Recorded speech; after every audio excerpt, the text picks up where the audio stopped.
Patrick's Day for hours and I'm still not drunk yet. It's a Conspiracy is a proud member of the Alberta Podcast Network, powered by ATB. For a list of other fun programming, please check out the albertapodcastnetwork.com, where you can find shows like Emily Missed Out. A couple of beers, you can read anything. Okay, here we go. And what's the title of it, Andrew? This title is called St. Paddy Special 2 Electric Boogaloo. Welcome back, everyone, to It's a Conspiracy. This is the podcast where we lay out the beliefs behind selected conspiracy theories, alternative accounts, legends, myths, and more. I'm your host, Andrew, and this is our St. Paddy Special 2. We are coming to you live from Fionn MacCool's Mayfield in Edmonton, Alberta, and this is really cool. We're glad to be here. If you'd like to see where we dug up whatever sudsy chuckles we are going to discuss today, then please check out the resources in the episode description. Charlie inserts those Lucky Charms episode after episode, and you'll be very glad that you took a snoop. Also, we are a proud member of the Alberta Podcast Network, powered by ATB. Yay, team. I've been thinking powered by ATB. We should say powered by Yay TB, because it's so much fun. Yay TB. Right? Yeah, Yay TB. You can check us out online at our website, itsconspiracypodcast.com. Our Twitter, Is It a Conspiracy? The Facebook group, the Instagram page, It's a Conspiracy Podcast. That's run by Greg. Our email and our Patreon page, patreon.com/It's a Conspiracy. Joining the Irish stew today is Charming Charlie, Fiddlin' Catherine, and Gentle John. Aww. These Blarney Stones will interject as they see fit.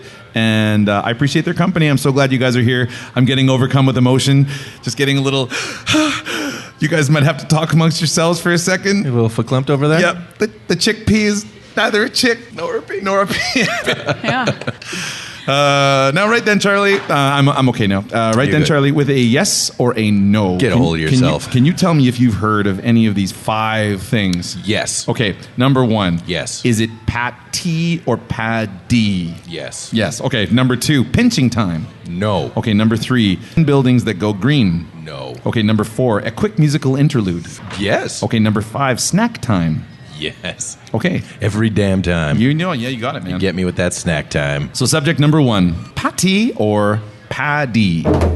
It's true. I took many a lump. So now this goes back to there's going to be like a little... Pause for effect. like a little sting in there.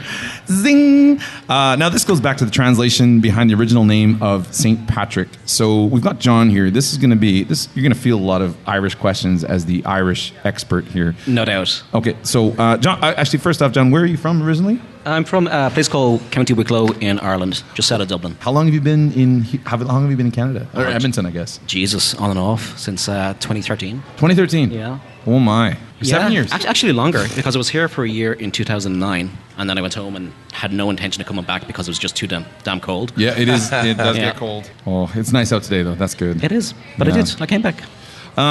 So you must be familiar with this whole Patty versus Paddy thing. It is, probably. and is the bane of my existence around this time of year. I hate it. Okay. So I'll start this off here. So it goes. The translation behind the original name is the issue here. So Patrick is the anglicized version of the Irish Gaelic name. I don't know how to say this here. Podrig. Podrig. Correct. Okay. So is that how you originally say it? Yeah, so essentially that's the Irish Gaelic word for Patrick. Okay. So again, when it comes to St. Patrick's Day, it was Lala Podrig, which is basically his name in Gaelic, which was a spoken language at the time when he was around. Right. But then Patrick, when they talk about St. Paddy's, Paddy is the correct one for sure. Correct. Obviously, because the double D hits in there when you convert it to English. And now if you turn it into Patty with 2 T's, Patty sounds more like Patricia? Correct. So basically, Paddy is the kind of abbreviated form of Porrig, and then Patty is the abbreviated form of Patricia. Okay. So when people say, you can say, Pat or Paddy, right? Or Porrig, which is fine, but you can't say Patty. Patty. Okay. Because Patty just means Patricia. And I think the problem was that it's mostly said in North America rather than Ireland. And the reason being is that obviously when you call someone Paddy, it was kind of a slur. So people wouldn't say, hey, Paddy, it's St. Paddy's Day. They probably go St. Patty's Day instead. You know? But even though they called him St. Paddy, his name was Paddy. So it's still wrong to call him Patty, So it's a bit confusing, but it kind of irks every Irish person for sure. I would imagine. Yeah, we try to be really quick with that, but the St. Paddy's with a D. So if you saw St. Paddy's with 2 T's, what would your sort of like not your inside reaction of hate and rage, but like what would your outside, like just to correct someone, like how would you sort of address that? Just rip down the poster and start punching, or pretty much, yeah, for sure. Okay. You know, basically, you know, bolster in, you know, arms ablaze, and tell them to take the sign down because it's a disgrace. You know, we're going to come back to this theme a couple times here, but do you find this is, like you already hit on it, basically, this is something that's sort of unique to outside of Ireland. Like in Ireland, nobody's making that mistake. Nobody at all, no. Okay, for cool, sure. Cool. You might notice an ongoing theme here. Now, of course, we're talking about St. Paddy's Day, so we're gonna take a quick look at what we are drinking here. So, do you want to tell us what are we drinking? What are we drinking? Well, we're going to be drinking multiple items, but this first one is Guinness, and I'm sure everybody has tried this before. Oh my. Delightful. I've already been drinking. Was I supposed to wait? You can. Okay, good. You can drink whenever you like, man. I have Thank two. you. You I guys see somebody's only double have fisting here. Double fisting Catherine here. Yep. Don't say that again. Sorry, that's not what I meant to. Yeah. So I meant there that is- she's got 2 beers. That's all. There you go. Sláinte. Sláinte. Right. Thank you. So the reason we're drinking Guinness is obviously because it is the quintessential drink of Ireland, essentially. So obviously the Guinness Brewery comes out of Dublin, which is the national home for basically the St. Patrick's Day parade, even though it's not the original parade. The original one was in New York. But one of the biggest ones in the world is in Dublin. So we like Guinness because Guinness is slap bang in the middle of Dublin City, and it's damn tasty. I do have a quick question for you. I've actually never met someone from Dublin who's been to the Guinness Brewery. Have you been to the Guinness Brewery?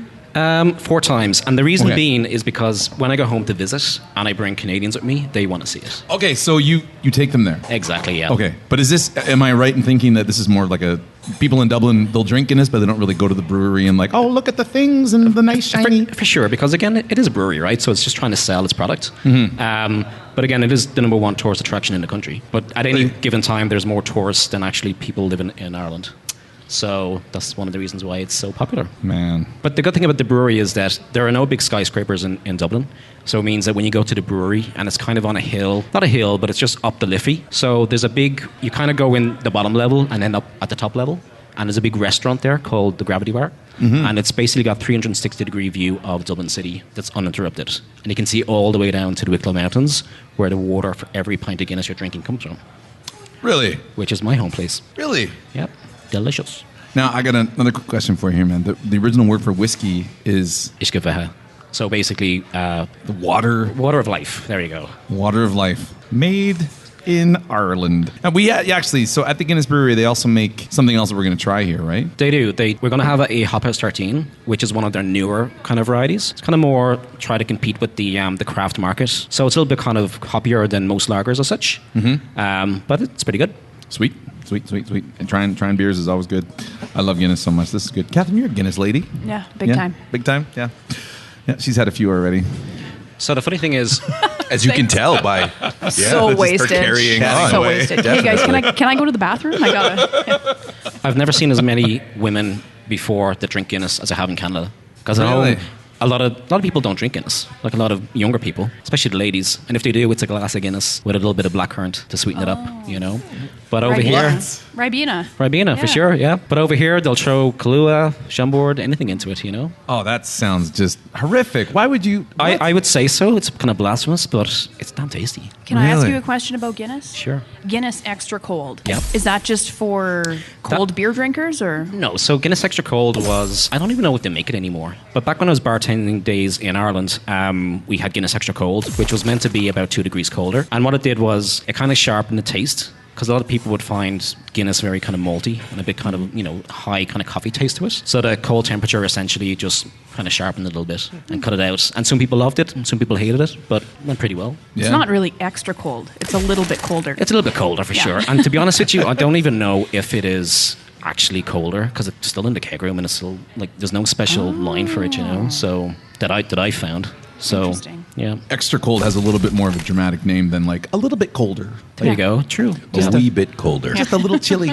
And you were saying, actually, we were just before we got started here. You were saying, so I always assumed that probably the Americans would drink the most Guinness, but or maybe the British. But you were saying that I think per population, the British drink the most. But the biggest brewery outside of Ireland is Nigeria, and they're big drinkers. Nigeria. Yeah, so in Nigeria, and I think in the Bermuda somewhere.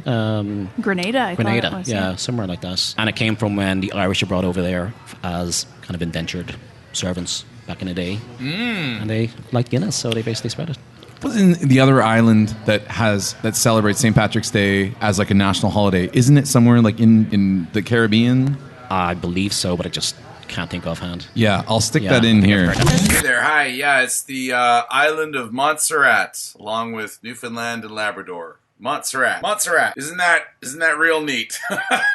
Okay, we'll see. We'll catch you later. Well, my brother lives in Grenada, and I was surprised when I went to visit that they have a brewery there, a Guinness sign, so my brain goes, they must be brewing it there.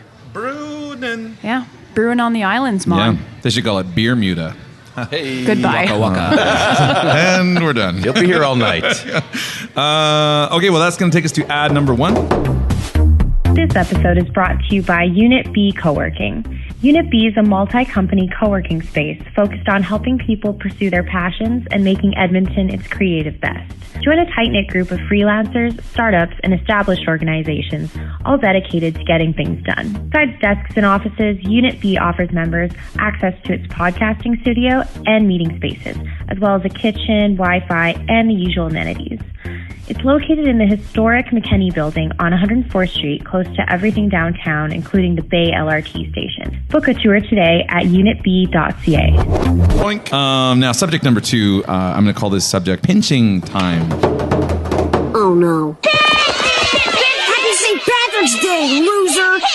So now, blue is originally the color associated with St. Patrick, and so this whole sea of green we see on March 17th is something of a modern phenomenon. Like blue was the original color with St. Patrick, and then it just became green when the whole thing caught on. Yeah, so what it was essentially blue was kind of the national, I won't say the national colour of Ireland, but it was associated with, the government. And it was called St. Patrick Blue. And this was because the island hadn't separated. It was still, one country, unified. Right. It hadn't split yet. So what happened obviously with all the troubles that was happening and, back in the 19th century, a lot of people went over to North America. And then there was a big wave of kind of nationalism.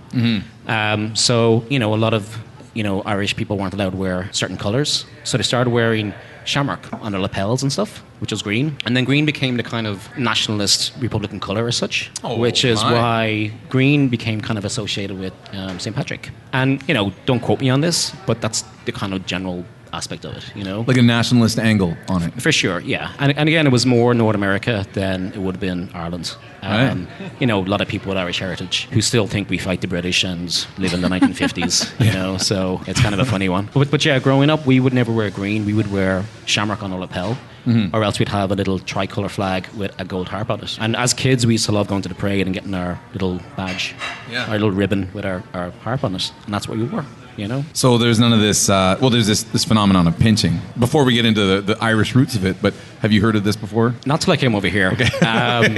That's a weird one. Yeah. Yeah, and I heard like some of the stories. It's about hide yourself from leprechauns or something. You have to pinch somebody. Yeah. Or if they don't wear green, you pinched them. And I remember when I first came here, people were pinching me on St. Patrick's Day because I never wore green. Because I felt, hey, I bleed green. I don't kind of need to wear it. So fuck off. Pretty much. But this pinching was kind of weird. The tradition of wearing green on Ireland's national holiday has become a very strict rule where if you don't wear green, then you get pinched. So you have to be wearing something green, or everyone is welcome to be like, oh, pinch, pinch, pinch, pinch. And that's, of course, when you're like, okay, elbow, elbow, elbow. Pretty much. Throat, knuckle. This whole thing is the reason that people pinch you is because apparently the legend goes that you are invisible. So think Predator. Late 80s with Arnold Schwarzenegger. He's covered in mud. The Predator can't see him. And he's like, that guy couldn't see me because he's covered in mud. That's my favorite line. That's the best part of the movie. When he can't see me because I'm covered in mud. So the leprechauns, much like the Predator, they can't see you if you're wearing green. You're invisible. But if you're not wearing green, then they see you and they'll pinch you. I like the idea of leprechaun predators. Do they still string you up? I do too. Yeah. For sure. Yeah.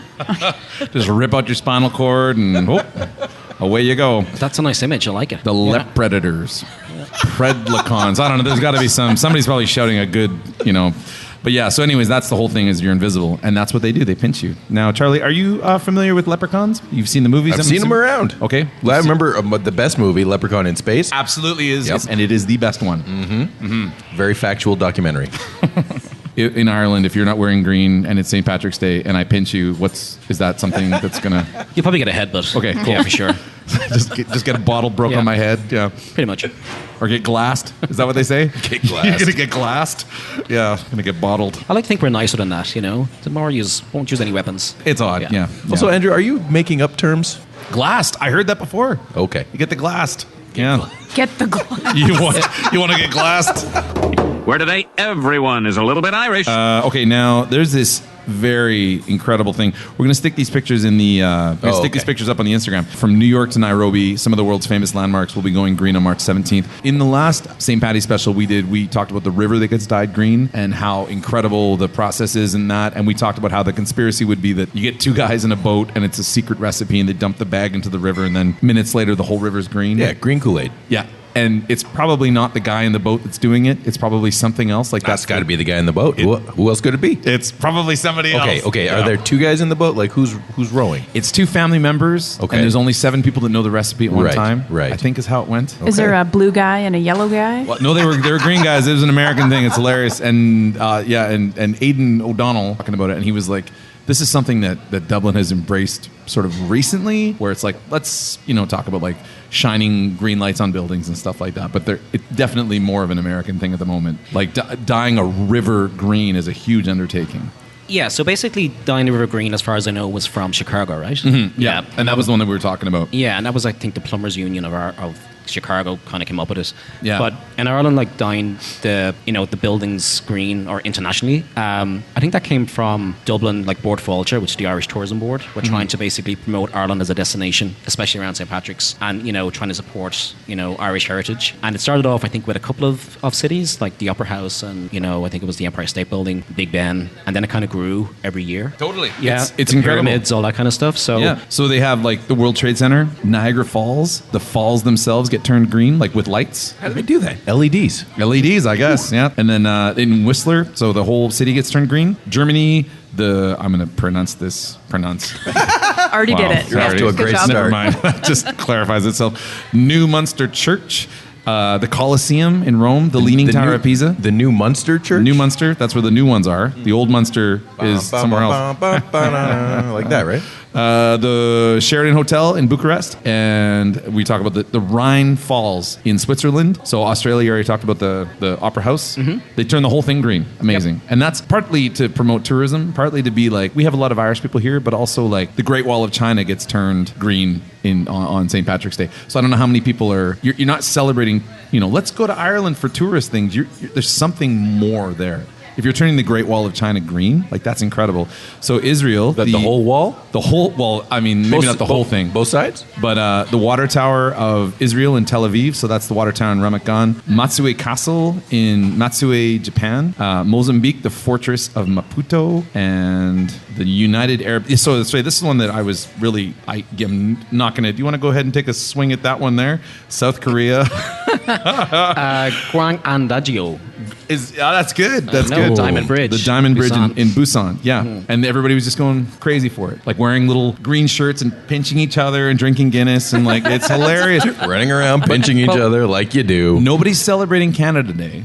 I mean, there might be a small amount of people, but like, not at the same time. They're not projecting the Canadian flag onto the Sphinx. No. Or, it's incredible. So what is it about this this is beyond tourism? This is a worldwide phenomenon that people are just like, I just can't help but like turn everything green and be like, I just love it. Yeah, I think in fairness, for such a small country, Ireland has kind of spread itself out quite a bit. A lot of kind of expats living in a lot of different countries. And it's a fun holiday, It's basically one of those holidays. Like if you go to any small place anywhere in the world, you're probably going to walk into an Irish bar somewhere. And even if the owners might have never been to Ireland, they might even be, speak English, but they'll still have an Irish bar there. Yeah. And it's a testament to basically, I suppose, the personality of the country, that everything else just spreads up around it, So, yeah, pretty good. Yeah, a friend of ours, Brian Cullen, and he's been on a couple of episodes. He was talking about our jack-o'-lanterns. He was one of the guys that read that and talked about how the story was a bunch of crap. Yep. Yeah. And he said that Kyoto to Zaire, any town you go into, same thing. There's an Irish pub, and something about it just resonates. You know, like, and again, you don't find a hockey team in every town. You don't find whatever, like a sports bar in every town, but you're always going to find an Irish pub, and there's something about it that just can't be.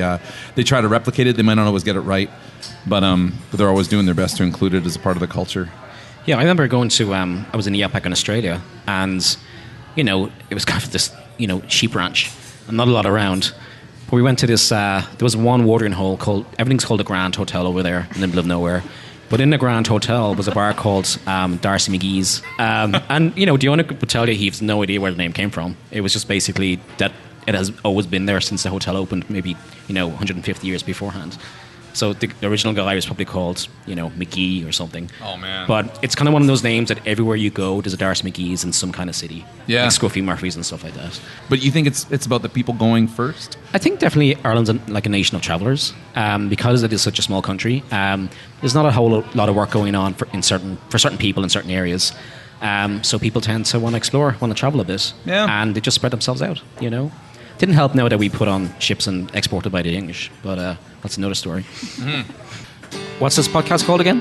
It's a conspiracy. Yeah, I know. Okay, sorry. In Ireland, are you guys going to start projecting green lights on buildings to make everybody feel like they're celebrating St. Patrick's Day? I think in fairness, the whole country goes crazy around St. Patrick's Week. So we have quite a bit of time leading up to it. It's a big festival. Okay. Not that we'll be shining green lights anywhere, but every town and village has its own parade. Okay. So it's different over here where it's one day. At home, it's a national holiday. Yeah. And people kind of forget that it is the national, St. Patrick is the national saint of Ireland. So it was originally a religious holiday. And what happened was that, it's a family day as well. So right in the middle of Lent. Pretty much, But all the pubs used to close till the 70s. But you go out, you go out with your family, you go watch the parade. A couple of tractors going down the road. Then you go into the bar, have a few drinks. If you're a kid, you'd have some packets of crisps and some 7-Up.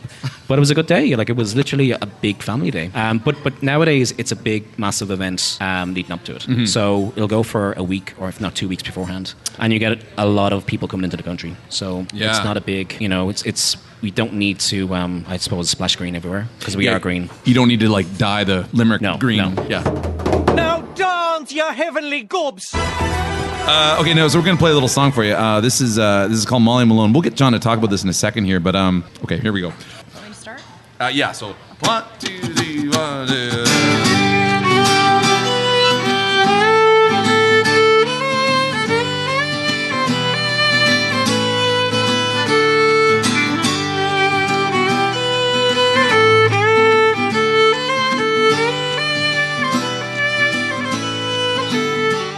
In Dublin's fair city, where girls are so pretty, I first set my eyes on sweet Molly Malone. She wheeled a wheelbarrow through streets broad and narrow, crying cockles and mussels alive, alive, oh, alive, alive, oh, alive, alive, oh, crying cockles and mussels alive, alive, oh, alive, alive, oh, alive, alive, oh, crying cockles and mussels alive, alive, oh.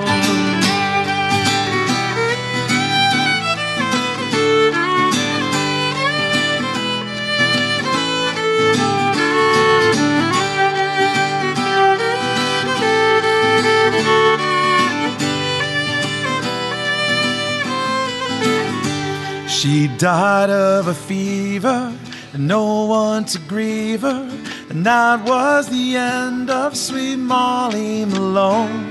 Now her ghost wheels a barrow through streets broad and narrow, crying cockles and mussels alive, alive, oh, alive, alive, oh, alive, alive, oh, crying cockles and mussels alive, alive, oh, alive, alive, oh, alive, alive, oh, crying cockles and mussels alive, alive, oh.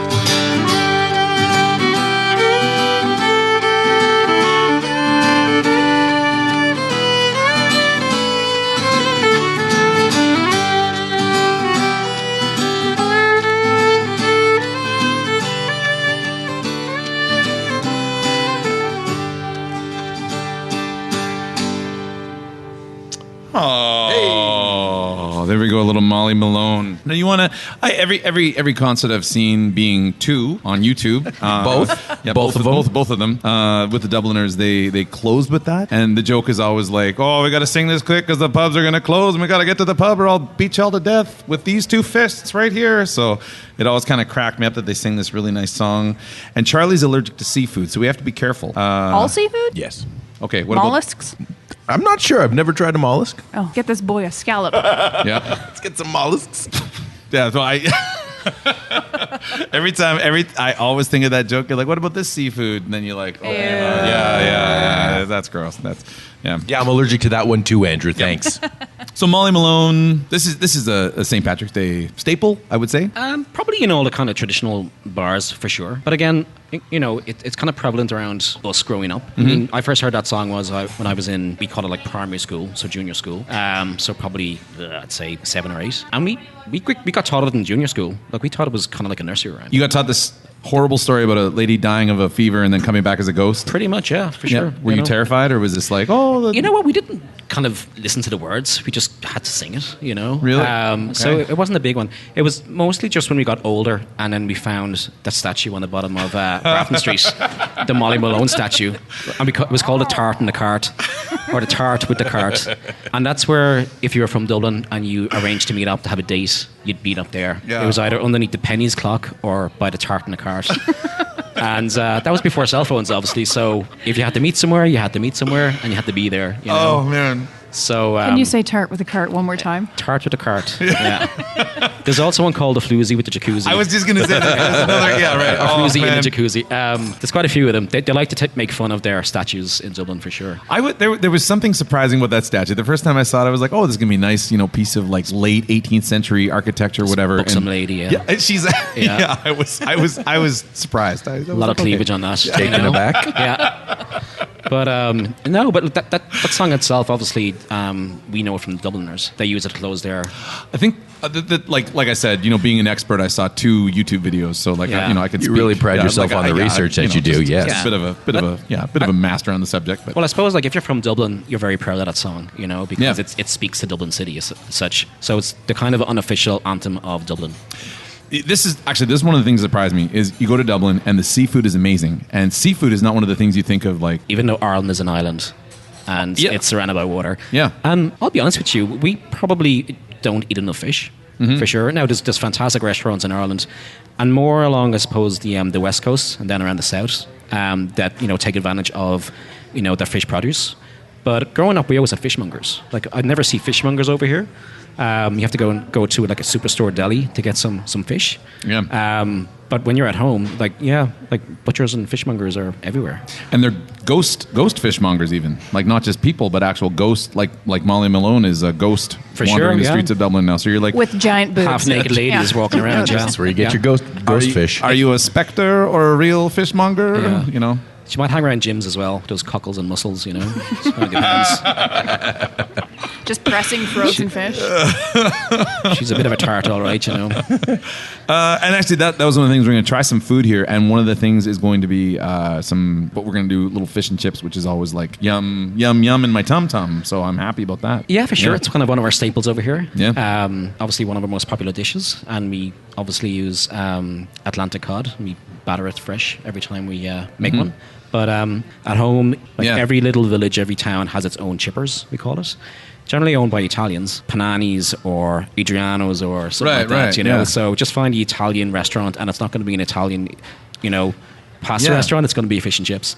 And we love it, It's basically after the pub. It's nice and salty. Oh man, it goes down well, and it's tasty. Yeah, you're making me hungry just thinking about this. Yeah, and we batter everything. Yeah, like we'll batter sausages, batter burgers, batter chicken. Batter fish. If you can eat it, we'll batter it.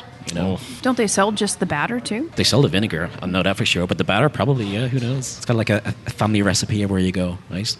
Could I go in and just be like, "Can you batter my hand?" And I'm just going to walk home and eat like a batter mitten. Well, you'd have to stick it in a deep fat fryer. Say they probably have to deep fry that. So just that wouldn't be a hand. That would not be a hand anymore, Andrew. And I'm sure they would. Yeah. Just that wouldn't be a problem. I was telling these guys earlier about my reluctance to say or read the word butterscotch, and I feel like they're both just waiting to point this out, that batter and butterscotch together. I was going to say, how about that batterscotch? I just didn't want that to be an inside joke. Totally made sense as a joke. One of those words that, now, John, on St. Patrick's Day, would you be like, I'm going to go get some fish and chips? Or would you be more like, I'm going to go get some breakfast? Honestly, breakfast. Yeah. Isn't that an incredible phenomenon? It's just, we have certain items on a breakfast that you don't get over here. Yeah. Or if you do, you get in a few places. Yeah. And it's just the kind of elements that make it up. So, white pudding, black pudding, rashers, just bacon. And if you can get it somewhere, it's pretty damn tasty. No fee, all-in digital account. Bank, borrow, and save all in one account with no monthly fees. Qualify for the line of credit portion from $5,000 to $50,000. And you can get this convenient account that makes everyday digital banking a breeze. No monthly fee, no minimum balance, unlimited digital transactions, and free Interact e-transfers. Check out atb.com for more information. Add to. And we're back. Gesundheit. Sorry, that's going to take us to snack time. Snack time. You're doing, Willie. I'll turn your groin to pudding. I'm going to see what the snacks are. Okay. And we can, Actually, what we can do is while we're doing this here, Catherine's going to, I'll just ask you a couple quick questions. Now, Catherine, you are a fiddle expert. Sure. Okay. Yeah. You're a fiddler? Yeah. Okay. Can you tell me what is the difference between a violin and a fiddle? Well, a very cheesy operator once told me that you spill beer on a fiddle and champagne on a violin. So essentially, it's the same thing. It's the same instrument. It's the same thing. There's certain setup elements you can change. Right. Because you need them for different kind of purposes. But the instrument, you use a violin when you're playing fiddle. Totally. Okay, so they're the same instrument. Same shit. Okay, here we go. Now, a lot of the St. Patrick's Day songs have like an element of like protest and rebellion to them. Mm-hmm. So do you think inherently that fiddle is like a rebellious counterpart to like violin in general? Of. Yeah. Yeah. There's sort of this, unfortunately, there's this like classist thing, and there's kind of some rebellion in there too. Like if you say, if you've been classically trained and you decide to go fiddle, people go, oh, well, that's really too bad. That's a shame. But she was such a nice girl. But it's way more fun. You can have a beer when you play. Generally, you'd make more music unless you're in a symphony orchestra or you're teaching somewhere. And it opens a lot of doors to different styles and things, too. Oh, yeah. The fish has arrived. Fish? Is coleslaw Irish? Well, it's but fish and chips. Yeah. We have it. One of the things I was surprised with the food is that cabbage is, you eat a lot of cabbage in Ireland.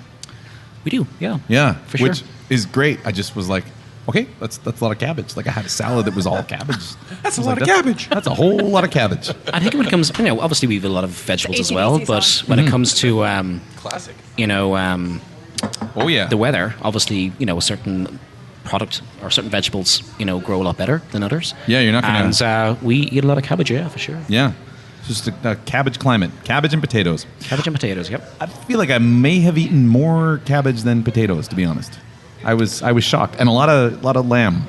A lot of lamb, for sure. Which is weird because a lot of our lamb gets exported, and we get in a lot of New Zealand lamb. Oh, really? Yeah, for sure. It's like Alberta beef in that regard. Yeah. Mm-hmm. So I grew up in Wicklow, where I'm from, there's a lot of lamb, and we call it spring lamb, which is they're kind of slaughtered kind of earlier. Good Lord! So, but it's yummy, But yeah, it just means that we are monsters. There's quite a lot of lamb to go around, and it's pretty good. Yeah. I thought this lamb is my lamb. This lamb is your lamb. Is your lamb. Yeah. Charlie, your fish is ready. Oh, okay. You enjoy those tasty. It's not going to bother you if it's on the table. No, you have it. Okay. You have it. I just can't have it. Yeah, there's more stuff coming as well. Okay. Just get into this. Is tartar sauce a traditional sauce? Well, we call this one Boogaloo sauce, which is an Irish name. Oh. So, no, tartar sauce, I'd imagine it's kind of British, to be honest with you. Yeah. But fish and chips is traditionally a Jewish meal. We just enjoy eating it, so that's why it becomes more... it's a staple in every Irish pub. Yeah. Oh, my. Are those things? Those little Yorkshire pudding babies? Are these the mini Yorkies and the steak ones as well? That is absolutely beautiful. Andrew, take pictures. Put it on the Instagram. Now you need lots and lots of Full finger. vinegar. Yeah, we got to put vinegar on our. I say fries, but Malt or... Oh, malt all the way. Okay. Look at this. We have 2 options of vinegar. Does that surprise you? Yeah, it does. It does surprise me. Pick the brown one. Okay, I'll take the brown one. What is brown sauce, by the way? I mean, I've got kids at home, so I know a type of brown sauce, but we're talking Butterscotch. about... Okay. Oh, damn. Oh, yeah. I think Fahad might have gone overboard. Boy. But thanks. Yeah, may as well. Yeah. He's gone crazy. Okay, so we have on this plate here 2 more of our kind of staple meals. We have shepherd's pie, obviously. And these are our little mini shepherd's pie yokery, so little appetizer versions of shepherd's pie. Delightful. Now, the thing is, this has been Alberta. We don't use lamb. Traditionally, it would be lamb. We use beef. Otherwise, a lot of the beef farmers would go with this. Yeah. But everything else is still there. So technically, it's a cottage pie, but we call it shepherd's pie. Anywhere you go in different areas, they might have a name for it. Okay. But traditionally, shepherd's pie would be what we have here with lamb instead of beef. We're going to need a bigger table. Uh-oh. Yeah. Pies If for anybody days. else wants to have them, then definitely. That's very nice of you. Okay. We do Here's some this. friends in the pub that we can share with. We'll try the Kilkenny, please, Brittany. Oh, my. Only for the ladies, Yeah. right? Only for the ladies, but we'll definitely. Andrew, your drink's coming. Earlier, I thought you said only for the laddies. The ladies. Ladies, okay. Yeah. So obviously shepherd's pie, it is beef, corn, carrots, celery, onions, in a kind of a beef gravy. Topped up with mashed potato and slowly kind of roasted in the oven as well to get a nice bit of crisp. A little bit of shepherd's Yorkie bowl Nice. for a nice bit of crunch. Yep. So this has steak in it? So this one here is our steak and mushroom bowl. Okay. So we used to have a beef pie. We make all our pastry in-house. But we found that, people were, visiting Ireland and we'd serve it in a Yorkie bowl over there. So just try to get that Sunday lunch type of element. So we start putting our steak and mushroom filling from our pie into a Yorkie bowl on top of mashed potato and crisp it up as well. And it's probably it's our second most popular item after our shepherd's pie. Even the coleslaw is amazing. That's beautiful. That's a song. That's a beautiful song of flavor. What would it sound like, Andrew? Yeah, something like that. Just a beautiful... That's a song, That's all right. terrible. That's definitely a song.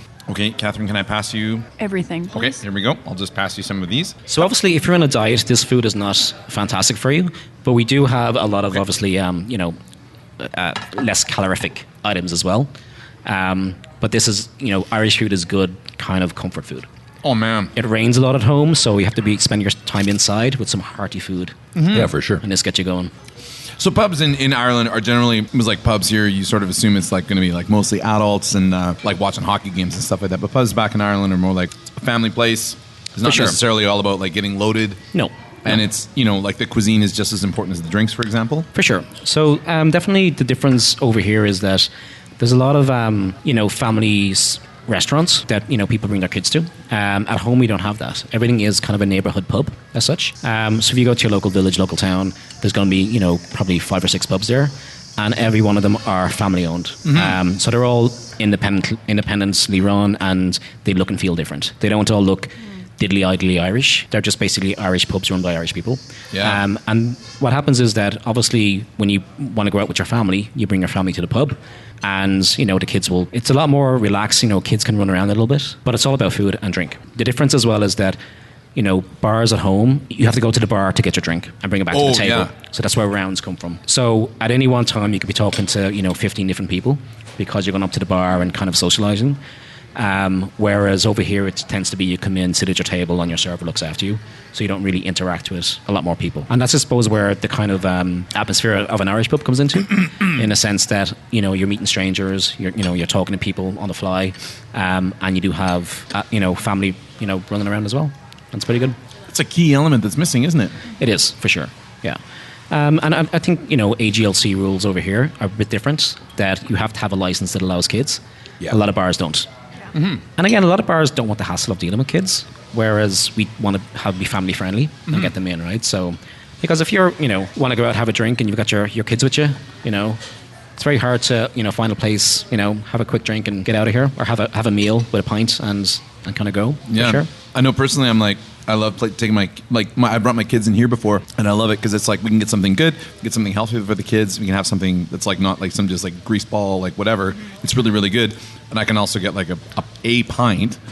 And it's like, hey, like a pint, sure. Yeah. So they call you a pint, Andrew. Just a like pint, one. Just one. Yeah. And it's like if we've been like, say for example, like shopping or whatever, just doing something with the kids, and I'm like, hey, this is really fun, and I'm not stressed or tired, and like it's nice to have a pint to kind of wrap that all up. For sure, and it's definitely like a family affair. I remember growing up on a Sunday, we'd go for a nature walk with my dad, and probably 6 of us. We had 6 sisters, so basically it was 7 of us. Good Lord, what? Proper Irish Catholic family there, Man. And, you'd go for a nature walk and you'd end up in the pub. And 6? Right in the middle of nature. For sure, there we go. And it wasn't about, like you said, getting loaded. It was about just kind of meeting people, chatting away, and we were kids running around, It was a lot of fun. 6 sisters? Yeah. How many? And we're a small family, Like it's that Catholic guilt, you can't use contraception back in the day. So I don't mean to speak out of turn, but like, somebody ever suggest getting your parents like a Nintendo or a TV or something else to do? Like, is there again? It rains a lot at home, right? So yeah. Wow. Rubber boots. Yeah. There you go. Mm-hmm. That is. There wasn't a lot of rubber going on back there. Let's face it. But isn't that an eraser? A rubber? It was a rubber. Yeah, just to rub out something for sure. Okay. That is so good. So on St. Patrick's Day this year, what are you guys going to do specifically here at Finn's Mayfield location? So we basically get the party early. Doors open at 11. We've live music all day. And to be honest, St. Patrick's Day is one of the few days of the year, if not the only day of the year, that we normally don't allow children, in the sense that it gets kind of very busy and it can be a bit awkward. But this year we're kind of changing it, that I want it to be more family friendly. Absolutely. Kind of similar to Ireland, so we do allow minors all day. And obviously, a lot of people will be celebrating on the Saturday and the Sunday. We'll be having party then as well. But the day itself for St. Patrick's Day, doors open at 11, live music all day, a lot of giveaways. We have a lot of swag to give away, a lot of food and drink specials. So we just want to make it a good, fun environment. Right on, man. Yeah, as it always is, Yeah, yeah. We both... Catherine and I, not together, but we have children separately with other partners. We have to make that clear every time we play music together. We do play together a lot. People are like, oh, you guys are cute. We're like, shut up. We're not even not friends. Married. Yeah. I hate this guy. So you're married. Sounds like it, yeah.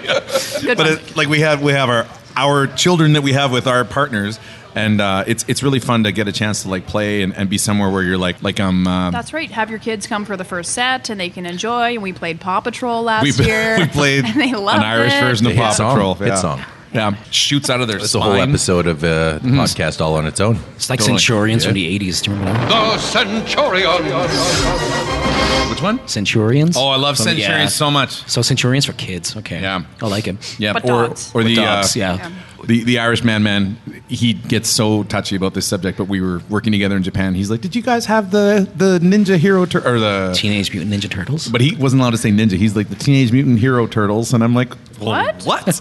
And he's like, the Hero Turtles? I'm like, you mean the Ninja Turtles? He's like, well, I wasn't allowed to say ninjas. And so I didn't know this, but in Ireland in the 90s, it was the Hero Turtles, not the Ninja Turtles, because that's violent. Well, it wasn't just Ireland. It was just when they brought the cartoon out. They had to change it. That was the cartoon. And he's like, the Hero Turtles. We loved it. And I'm like, what are you talking about? Because they're heroes in a half shell, Hero power? Yeah, because they played with dangerous things like nunchucks. So if you called it ninjas, the kids would be holding up liquor stores and stuff like that before you know it. So yeah, you got to be careful. Hero Turtles, Teenage Mutant Hero Turtles, Teenage Mutant Hero Turtles, heroes in a half shell, turtle power. Is that what ninjas do? That's what Generally, ninjas do. they hold up liquor stores. All they the hold time. up liquor stores and They love Zambuca. And smoke bomb on their bills as well. Just disappear. They rack up their credit debt. It's terrible. Ninjas, yeah. So you don't want to, Mama, don't let your turtles grow up to be ninjas. Let them grow up to be heroes. Yeah, Andrew, thank you. Yeah. So this is Kilkenny. This is the next beer. Oh, yeah. So essentially, Kilkenny comes from the same brewery as Smithwick's. Smithwick's. So the reason this came out is because a lot of people in North America couldn't pronounce Smithwick's. Is there a W in it? There's a W in it, and the W is silent, for sure. I can't pronounce it. Smithwick's? Smithwick's. Can I get a pint of Smithwick's? Yeah. Can you say it one more time? Smithwick's is what it's, phonetically what it would say. So we say Smithwick's. Smithwick's. Obviously, yeah. Smittix. So this is a nice kind of lighter cream ale. It's nitrogen infused, same as Guinness, so it has a nice creamy head. And we call this ladies' Guinness for people who don't like Guinness because it is a lot softer. I find that mildly insulting. It is for sure. You should, for sure. And again, this is obviously from me growing up in the 80s. Yeah. In Ireland, that's what it was called, you know. Kilkenny, yeah. So a lot of people say Kilkenny, and that drives me mad too, because it's Kilkenny. Kil means church, Church of Kenny. Oh. And you see on the glass is a little kind of emblem that is a church.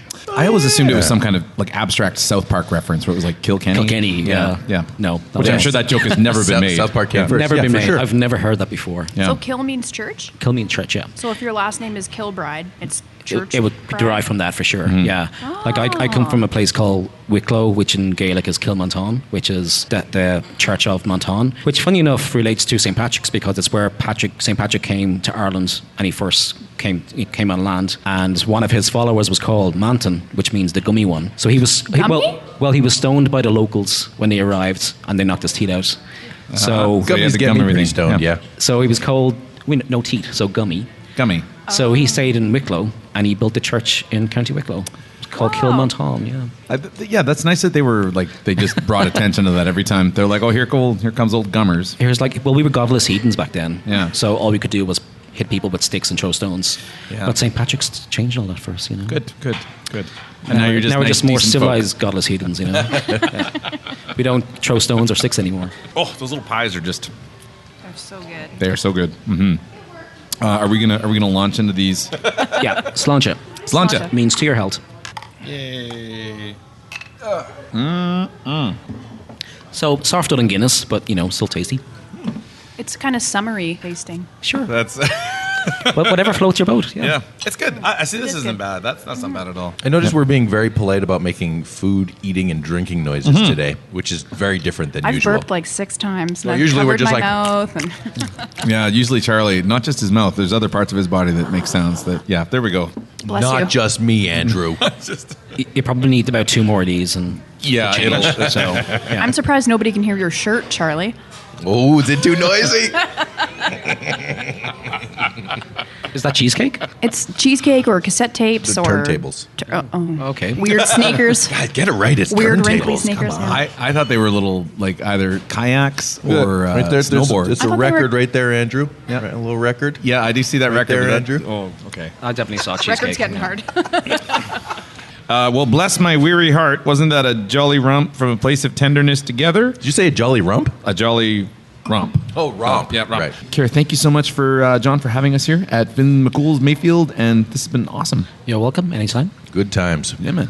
We really do appreciate you stopping by for a listen, and please feel free to rate, review, subscribe, tell a friend, tell your neighbor, spread the good word. You can check out all of our past episodes and social media stuff at itsaconspiracypodcast.com, and we will be back later this month with episode 13, which is our 50th episode. Ooh, incredible. Golden episode. Thanks for listening. Happy St. Paddy's Day, and take care. Bye. Bye. Cheerio.